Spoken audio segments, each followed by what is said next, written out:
Diceva Gianni a Rocchetta.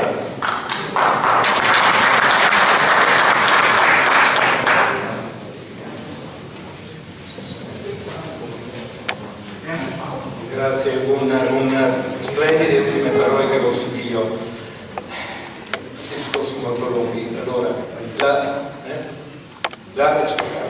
la indipendenza, allora, si combatte per l'indipendenza, che non vuol dire separazione, ma vuol dire rientrare alla pari nella famiglia europea, per chi ha paura della separazione, dello sbrego, dell'isolamento. Primo discorso. Secondo discorso, giustamente si guarda alla Scozia, alla Catalogna, eccetera. Realtà che hanno storie rispettabilissime. Ma per esempio, tanto la Catalogna con l'Aragone, con la Castiglia, quanto la Scozia con l'Inghilterra, le storie di Scozia e Inghilterra sono mescolate e c'è un'intercambiabilità, sono due realtà, Scozia e Inghilterra, omologhe, simili, quasi identiche, quasi l'una speculare all'altra, hanno avuto re in comune più e più volte, i segreti tortuari, cartesiane, linee dinastiche. Nel nostro caso Veneto c'è un sistema che è totalmente diverso da quello di tutti gli altri stati di quella che è propriamente definita penisola italiana, salvo in piccola parte la Toscana, perché per esempio Napoleone, perché parlo di storia? Perché bisogna sapere queste cose. Quando sento le parole meravigliose di imprenditori veneti, lo spirito dell'imprenditoria veneta va trasposto nella politica, ecco. Chi ci ha insegnato? Nessuno, dobbiamo girarlo il mondo per capirlo. La Catalogna, che veramente nell'arco di pochi mesi o al massimo di un anno sarà indipendente, perché? Perché 120-130 anni fa i suoi imprenditori, i suoi professionisti, i notari, gli avvocati, i medici, i dottori, i medici, i notai, gli avvocati, gli uomini di cultura, i professori universitari, ma soprattutto gli imprenditori, l'imprenditoria della Catalogna ha voluto che si conoscesse la storia della Catalogna, perché conoscendo la loro storia non è guardare indietro, ma conoscendo la propria storia vuol dire sapere come e perché. Quando sento delle parole bellissime accompagnate da frasi che fanno venire i brividi, con la Repubblica Veneta noi a destra, noi di terraferma eravamo sudditi, questo non è vero, questo non è assolutamente vero. E fin tanto, mi scusi, i libri, certamente ci sono i libri, e sono da più di 200 anni che si scrivono libri contro la Repubblica Veneta. La Repubblica Veneta è il modello, mi scusi, la Repubblica... Ma senta, e che vuol dire? Perché ha studiato un po' le istituzioni venete. Se lei mi dice questo, con quel che ho sentito prima, no? Se lei mi dice che Daniele Manin, la Repubblica del 48-49, era chiusa, era diffidente verso Padova, verso Vicenza, certamente, perché Padova e Vicenza erano in mano ad una borghesia miracolata certamente da Napoleone, ma che aspirava a ottenere gli stessi privilegi feudali che caratterizzavano le grandi famiglie di Padova, di tutto il territorio della Repubblica Veneta. Sento dire noi eravamo stato da terra e Venezia era stato da mare. Niente, è vero, è stato da terra, è stato da mare. Siamo veneti e basta! Siamo veneti e basta. Ma allora, quel che siga sta signora, perché domando scusa, lei ha detto delle cose rispettabilissime. Vorrei poter avere tempo per confrontarmi con lei. Certamente, però qualcosa va detto grazie a questo, se le veneti e basta. Ma se sarà sto dubbio, allora certamente la nobiltà di terraferma, nobiltà feudale, che pronta sempre e comunque ad aprire le porte agli stranieri, sognava di poter entrare nella forma di governo, voi dite di Venezia, no? Veneta, perché quello che fa la Repubblica Veneta è semplicemente riunificare quel Veneto che i Longobardi primi, i Franchi poi e altri poteri esterni avevano frammentato, e infatti gli atti di dedizione sono questo, e sono chiarissimi. Ma non è che quelli di Venezia fosse una casta di nobili che viveva sulle spalle degli altri, perché un certo Bembo, al quale è stata dedicata una mostra, un certo Francesco Bembo, di diritto sarebbe potuto essere, secondo una certa visione, membro del gruppo dirigente, ma non lo è stato perché non ha superato degli esami, non ha superato delle prove. Allora, quando un certo veronese si chiamava Scipione Maffei voleva l'ingresso dei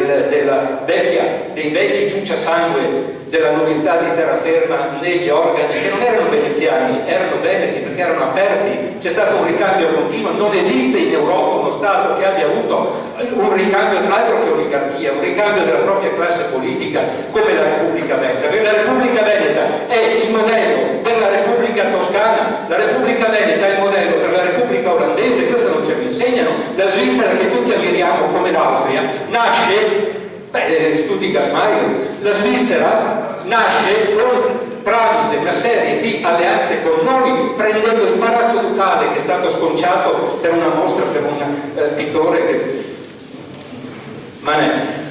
apprezzo, ma non al gusto. Anche stamattina è stato un vaso di Varnisa sui pavimenti del Palazzo Ducale, una roba incredibile, fa carne de porco. Ma certo, se si crede questo, un certo Angelo Ventura scrive la Repubblica di maniera diversissima dalla Repubblica oligarchica, cadente, chiusa, egoistica, bravucona e quant'altro. Dice Angelo Ventura: mi sono arrivato a 50 anni, minacciato con pistole, minacciato con lame, ma mai toccato. Per le sciocchezze dette da questo Angelo Ventura, dei ragazzotti si sono sentiti in dovere di tentare di rompermi la testa con strade di ferro. Questo è Angelo Ventura. Angelo Ventura scrive nei suoi libri pubblicati dalla Terza che la Repubblica di Manila è diversissima da quella Repubblica che lei dice teneva sudditi lo Stato di terraferma e lo Stato d'onore. Questo dice Angelo Ventura, ma i fatti lo smentiscono. Perché? Perché sulle targhe venete scritto con Piovego. Cittadino dell'ignoranza, non sappiamo più cosa voglia dire Piovego, ma Piovego in Veneto vuol dire pubblico. E se è vero che alcuni lo sanno il canale del Piovego, al Palazzo Ducale di Venezia, termine improprio, quello del Palazzo del Governo Veneto, ci sono custodi e guide veneti ed albanesi, magrebini, rumeni, moldavi. I magrebini, i rumeni, i moldavi, gli albanesi sanno cosa vuol dire Piovego. Le guide veneziane non lo sanno, tant'è che ci sono, dove vivo io, una strada piovega con sottotitolo Strada della Pioggia. Non è la strada della pioggia, è l'ignoranza portata all'estremo, come nella provincia di Bolzano. Piovego è il concetto di fondo del buon Piovego, vuol dire Commonwealth. La Repubblica Inglese, rileggiamoci gli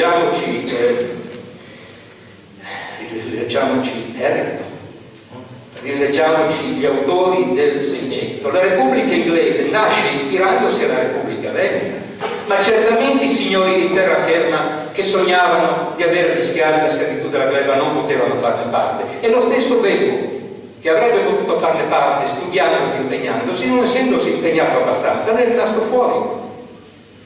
Ma tutte le rivoluzioni europee, oltre alla rivoluzione americana e anche quella stessa francese, certo oggi i tradizionalisti dicono giacobini, massoni, ma c'era la massoneria qui come c'era in Austria, nella cattolicissima Austria, tutta una serie di manicheismi, di barriere che ci impongono per mettersi gli uni contro gli altri. Però la signora che si chiamassero Veneti. Allora, se è vero come è vero che c'erano signori prima feudali, dopo la nuova borghesia portata in panno di mano per avere alleati, Quislings si chiamano nel linguaggio moderno, da parte di Napoleone, i leghi di Brescia, tantissimi anni.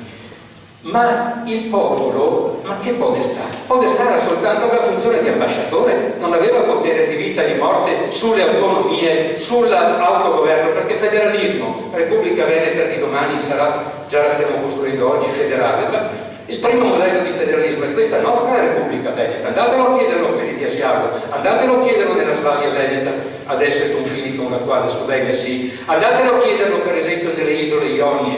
L'autogoverno, tutte Tutto questo, e quando ad un certo momento, 1509, da cosa nasce la legittimità della Repubblica Veneta? Non dalla forza delle armi e neanche dalla forza delle dedizioni, che sono splendide, commoventi, ma potrebbero, qualcuno può dire, potrebbero essere state teleguidate. La forza, la legittimità della Repubblica Veneta che stiamo ricostituendo nasce dal basso, perché quando nel 1508, ed è nel palazzo del governo veneto, cioè in palazzo propriamente chiamato ducale, lo Stato di Norimberga, uno Stato dell'impero, chiede alla Repubblica Veneta le leggi per potersi regolare.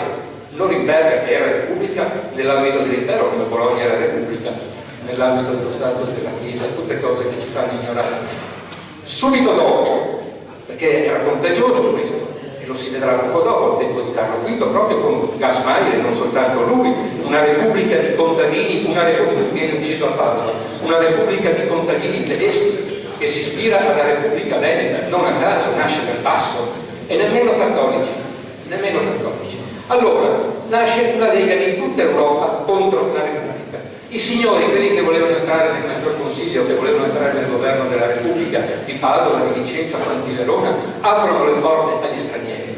Ma il popolo che sostiene, questa è la legittimità della Repubblica. Allora la signora, coi capelli, sguardi, e rise, siamo veneti, certo, perché le cronache dicono che la Repubblica Veneta era tenuta in piedi, lo testimonia Machiavelli, dai contadini, dagli artigiani, dagli operai, non dai nobili.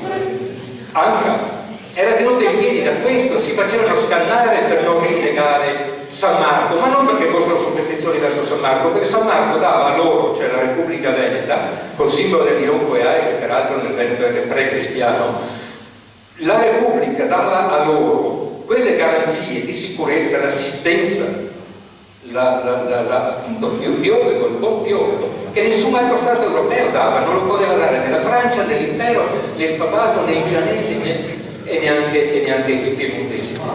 Allora, il discorso andrebbe all'infinito. Bisognerebbe ricordare come la Repubblica di Daniele Manin sia stata vinta non dagli austriaci, non dalla peste, ma dagli agenti piemontesi, quegli stessi agenti piemontesi che impazzavano a Padova, a Vicenza, a Verona, perché il fronte più grande contro il quale ha dovuto battersi Daniele Manin non è stato il fronte militare contro gli austriaci, il fronte era, o addirittura i danesi, perché lui aveva esperienza il fronte peggiore, il nemico peggiore era il Piemonte, e non è vero come ci insegnano che quella Repubblica di Manin volesse l'unità d'Italia, perché nel maggio, tra maggio e giugno del 49, resistendo più di ogni altra, sottoscrive con l'Ungheria de facto indipendente un trattato di mutua assistenza militare e istituzionale che è nei fatti una confederazione. E contemporaneamente, proprio perché questa è la Repubblica Veneta, restituisce il governo di Daniele Manin, quanto più si libera dalle influenze della Longa Mannes di Torino e di Savoia, restituisce ai contadini e ai montanari quei boschi piovidi, quei boschi pubblici, quelle terre pubbliche, quei pascoli pubblici che Napoleone prima e in misura minore l'Austria aveva invece incamerato. E il terrore dei montanari, della Carnia, della Gordino, del Cadore, come anche dei contadini nostri, dei boschi nostri, era che tutto tornasse come prima. I segni si vedevano già a Padova, Vicenza, eccetera, verso i quali giustamente Daniele Manin, che era un vero repubblicano, nutriva diffidenza. Ciò detto, semplicemente per dire che non possiamo ignorare il nostro passato. Gli scozzesi non sarebbero a un passo dall'indipendenza, i catalani non sarebbero a un passo dall'indipendenza se circolassero versioni come questa. Tutti i popoli, tutti i governi hanno delle ombre, delle pagine sgradevoli. La Repubblica Veneta, fatta da uomini, anche questa. Ma dire che i veneti fossero sudditi, questo assolutamente no. Ora chiudo, ma sono disposto a parlare con lei per ore, a voce e per iscritto. Grazie.